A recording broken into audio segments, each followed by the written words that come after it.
പ്രധാനമായ ചില പരാമർശങ്ങൾ കൂടി അദ്ദേഹം നടത്തിയിട്ടുണ്ട്. കഴിഞ്ഞ കുറച്ച് സമീപ മാസങ്ങളിലായി രാജ്യം സുപ്രധാനമായ ചില വളർച്ചകൾ കൈവരിച്ച നാളുകൾ കൂടിയാണ് എന്നതാണ് അദ്ദേഹം പറയുന്നത്.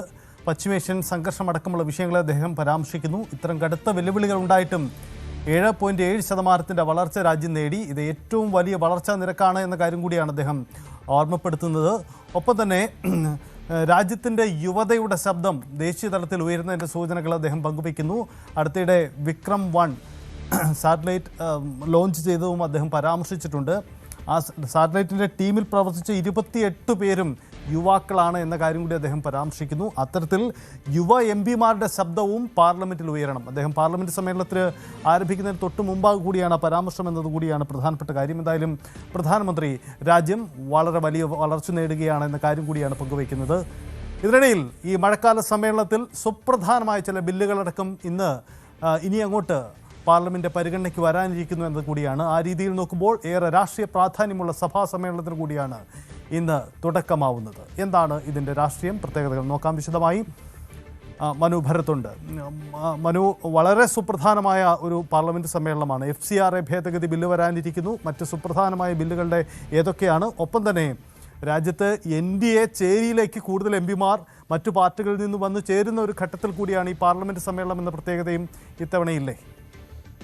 സജിത്ത്, 6 സുപ്രധാന ബില്ലുകൾ ഇത്തവണ പാർലമെൻറ്റിൻ്റെ പരിഗണനയിൽ ഈ വർഷകാല സമ്മേളനത്തിൽ വരും എന്നാണ് കരുതുന്നത്. ഓഗസ്റ്റ് 13 വരെ 19 സിറ്റിങ്ങുകളാണ് ഈ വർഷകാല സമ്മേളനത്തിൽ ഉണ്ടാകുക. അതിനുള്ള തയ്യാറെടുപ്പുകളാണ് നടത്തുന്നത്. അതിൽ ഏറ്റവും സുപ്രധാനമായ 2 ബില്ലുകൾ കേരളം ചർച്ച ചെയ്തിട്ടുള്ളത്, ഒന്ന് ഈ സജിത്ത് സൂചിപ്പിച്ച പോലെ FCRAയുടെ അമെൻമെൻറ്റ് ബില്ലും അതിൻ്റെ ഭേദഗതിയും, അതോടൊപ്പം തന്നെ ഈ വന്ദേ മാതരം ഏതെങ്കിലും തരത്തിൽ വന്ദേമാതര ഗാനത്തെ അപകീർത്തിപ്പെടുത്തുന്നത് തടയാൻ വേണ്ടി ലക്ഷ്യമിട്ടുകൊണ്ടുള്ള 2 സുപ്രധാന ബില്ലുകൾ ഇതിൽ വരുന്നു. ഇതോടൊപ്പം തന്നെ ഇൻകം ടാക്സിൻ്റെ അമെൻമെൻറ്റിൽ ഒരു ബില്ല് വരുന്നുണ്ട്. മറ്റൊന്ന് സുപ്രീം കോടതി ജഡ്ജിമാരുടെ എണ്ണത്തെ സംബന്ധിച്ചുള്ളൊരു ബില്ലുണ്ട്. അതുപോലെ ഈ ജനന മരണ രജിസ്ട്രേഷൻ സംബന്ധിച്ച ഒരു അമെൻമെൻറ്റ്, നിയമത്തിലൊരു അമെൻമെൻറ്റ് വരുന്നുണ്ട്. ഇങ്ങനെ സുപ്രധാനമായ 6 ബില്ലുകൾ ഈ സെഷനിൽ പാസ്സാകും എന്നാണ് കരുതുന്നത്. മാത്രവുമല്ല, ഇനി ഒരു തവണ കൂടി ഈ വനിതാ ഡീലിമിറ്റേഷൻ ബില്ല് പരിഗണിക്കുമോ എന്ന ചർച്ചകളും പല കോണുകളിൽ നിന്ന് ഉയരുന്നുണ്ട്. കാരണം ഇപ്പോൾ ഈ തൃണമൂൽ കോൺഗ്രസിൽ നിന്നൊക്കെ MP-മാർ BJP-യിലേക്ക് എത്തിയ ഒരു സാഹചര്യത്തിൽ, അല്ലെങ്കിൽ NCPI-യിലേക്ക് എത്തിയ ഒരു സാഹചര്യത്തിൽ അത് ഇന്ത്യ മുന്നണിയിൽ നിന്ന് കൂടുതൽ ദുർബലമാവുകയും BJP കൂടുതൽ ശക്തി പകരുന്ന ഒരു സാഹചര്യം, അല്ലെങ്കിൽ NDAക്ക് കൂടുതൽ ശക്തി പകരുന്നൊരു സാഹചര്യവുമാണ്. അപ്പോൾ ഇത് വീണ്ടും പ്രായോഗിക തലത്തിൽ കൊണ്ടുവരാൻ കഴിയുമോ എന്നൊക്കെയുള്ള പരീക്ഷണം ഉണ്ടായേക്കും എന്ന ചില സംശയങ്ങളും പല കോണുകളിൽ നിന്നും ഉയരുന്നുണ്ട്. ഏതായാലും ഇന്നലെ വളരെ ഈ പാർലമെൻറ്റ് വളരെ ശാന്തമായി മുന്നോട്ട് കൊണ്ടുപോകുന്നതിന് വേണ്ടിയുള്ള ശ്രമങ്ങൾ NDAയുടെ ഭാഗത്തുനിന്നുണ്ടായി. രാജ്നാഥ് സിംഗ് സർവകക്ഷി യോഗത്തെ വിളിച്ചു ചേർത്തു. പക്ഷേ സർവകക്ഷി യോഗത്തിൽ എത്തിയ ഇന്ത്യ മുന്നണി പ്രവർത്തകർ പിന്നീട് ദേഷ്യപ്പെട്ട് ഇറങ്ങിപ്പോകുന്നൊരു സാഹചര്യമാണ് ഉണ്ടായത്. പ്രത്യേകിച്ച് തൃണമൂൽ കോൺഗ്രസിൽ നിന്ന് കൂറുമാറി NCPI-യിൽ എത്തിയ MP-മാരെ ഈ യോഗത്തിൽ വിളിച്ചു എന്നതാണ് അവരെ ക്ഷുഭിതരാക്കിയത്.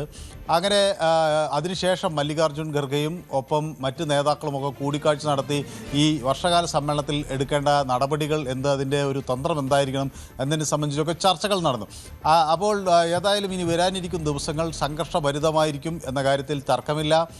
പ്രത്യേകിച്ച് ഈ FCRA പോലുള്ള ബില്ലുകൾ പരിഗണനയ്ക്ക് വരുമ്പോൾ അത് കേരളത്തിൽ വലിയ തോതിൽ ചർച്ചാ വിഷയമാവുകയും ചെയ്യും.